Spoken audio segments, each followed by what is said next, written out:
নিজ নিজ মন্ত্রণালয়কে দুর্নীতিমুক্ত রাখার ঘোষণা দিয়েছেন সরকারের বিভিন্ন মন্ত্রী প্রতিমন্ত্রীরা। শিক্ষামন্ত্রী জানান, তিনি ও তার প্রতিমন্ত্রী শপথ করেছেন দুর্নীতি করবেন না, করতেও দেবেন না।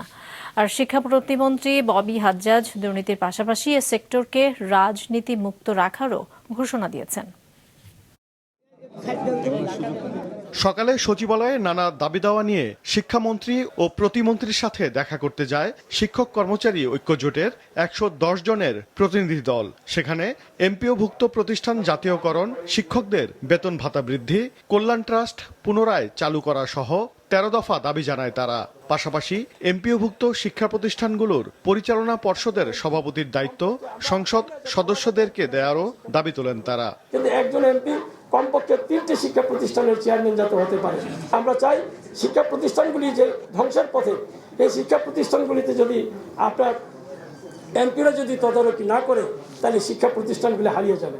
যদিও অনুষ্ঠানে শিক্ষা প্রতিমন্ত্রী ববি হাজ্জাজ পুরো শিক্ষা ব্যবস্থাকে দুর্নীতি মুক্ত করার পাশাপাশি রাজনীতি মুক্ত রাখার কথা জানান। ধরে ধরে স্কুল কলেজ থেকে শুরু করে প্রত্যেকটা অধিদপ্তর, প্রত্যেকটা বোর্ড, প্রত্যেকটা জায়গায় চাপরাশি পর্যন্ত পলিটিসাইজড হয়েছে। এইটা আমরা হইতে দেব না। করাপশন, পলিটিসাইজেশন, এই দুটো জিনিসের কবল থেকে আমরা এডুকেশন সেক্টরকে মুক্ত রাখবো ইনশাআল্লাহ। আর শিক্ষামন্ত্রী জানান, তিনি এবং তার মন্ত্রণালয়ের প্রতিমন্ত্রী দুর্নীতির বিরুদ্ধে শপথ নিয়েছেন। একজনকে 3টি প্রতিষ্ঠান দেওয়া না দেওয়া আমরা ম্যানেজিং কমিটি নিয়ে বসে আমরা এটা দেখব। আমরা দুর্নীতি করি না, করব না, করতে দেব না।